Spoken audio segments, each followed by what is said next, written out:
What is up, everybody? How's it going? So, yeah, it's not as hot. It's also later in the day.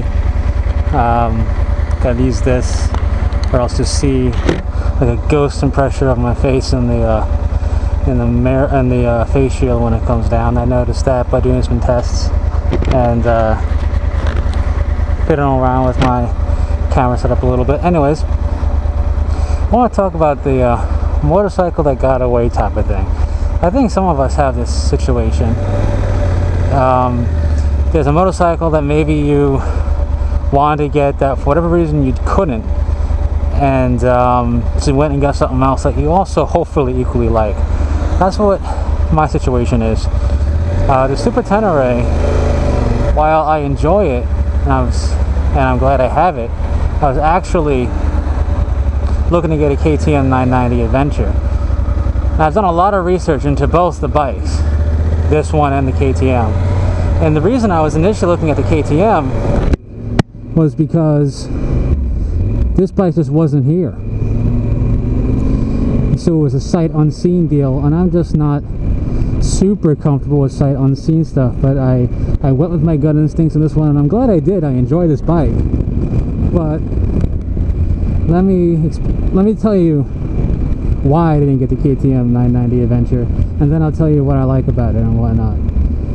Well, I didn't end up getting the KTM 990 Adventure because there's only 2 dealerships on Long Island that sold KTMs, and I only think one of well, I think both serviced them, but I think only one was like, I don't want to say good, but like special. Like, it's hard to explain because one of them sold like every bike imaginable, and the other one just sold KTM, Triumphs, BMWs, and Ducatis, and specialized in maintenance for them.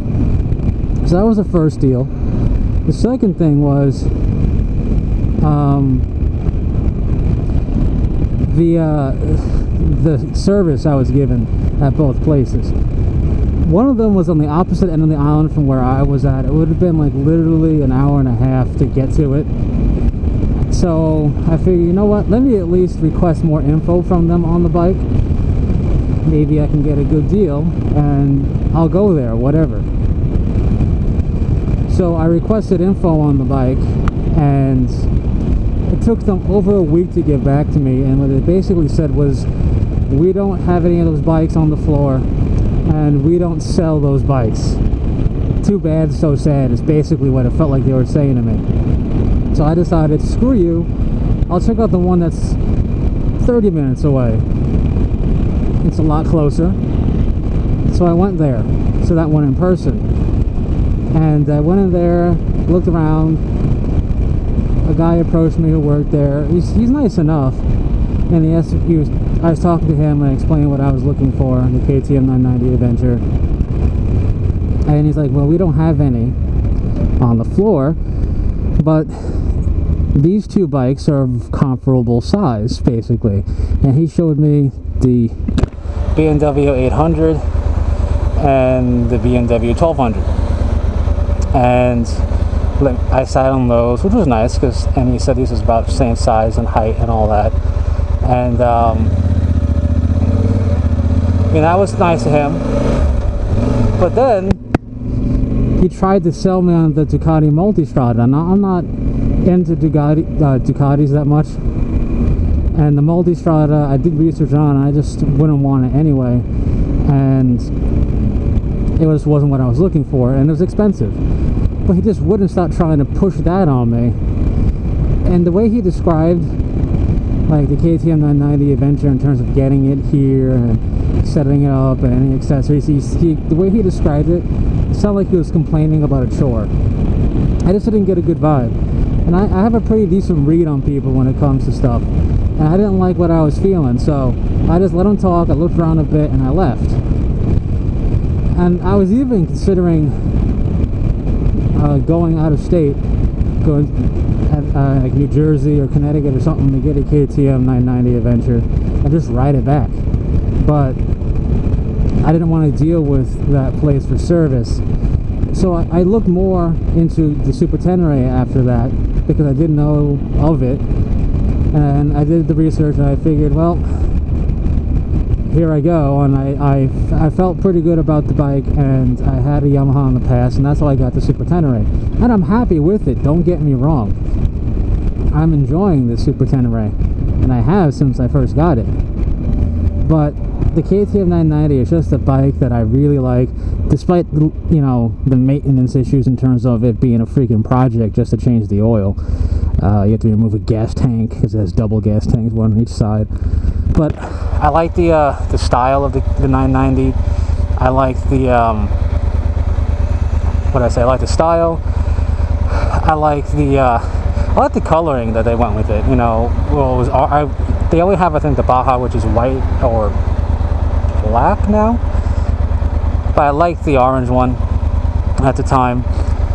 And while I've gotten really used and spoiled to a drive shaft driven motorcycle, you know, I don't mind chains really because it's chain driven. The couple things I don't like about the KTM 990, but not enough to make it a deal buster, is no fuel gauge. Now I know you KLR riders don't have one either, but I know me, and I know I'm gonna mess up when it comes to remembering how much fuel I have left in it. And if I have the low fuel light come on, I don't know exactly how much mileage you get out of that. The last thing I need is to be midway to a service station that's 15 miles away and run out of gas because of the, you know, the service light or the fuel light came on after the last rest stop. Sure, I guess I could carry a gallon of fuel or whatever with me, but still, the point is, that's one thing I don't like about it, but that's easy enough to conquer. And it's a tube tire setup. Now, I'm not a fan of tube tires. None of the motorcycles I've owned had tube tires. I see the benefits for them, and I see the benefits for tubeless as well.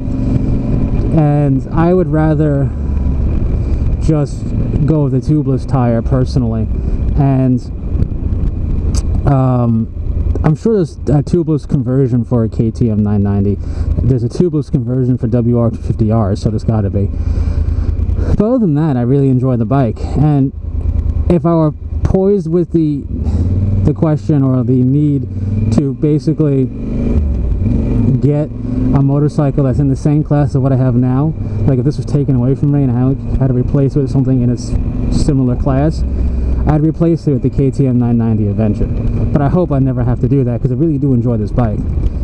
And yeah, I really like the KTM 990. I've always have for this style of bike. I also like the Honda Goldwing as well, but that's a whole different story. And I hope that the KTM 1190 adventure bike doesn't completely phase out the 990, because I gotta be honest, I'm not a big fan of the KTM 1190, and I could always do a ramble on that at a later date. Anyways, that's my ramble on the bike that got away.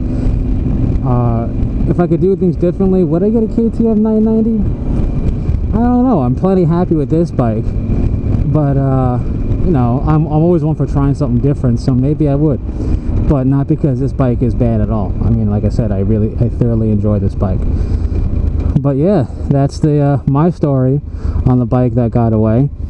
So what's your story?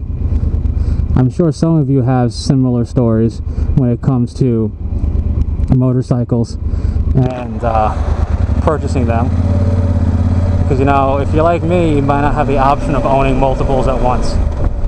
Anyways, peace it out. As soon as I'm able to turn this off. Later.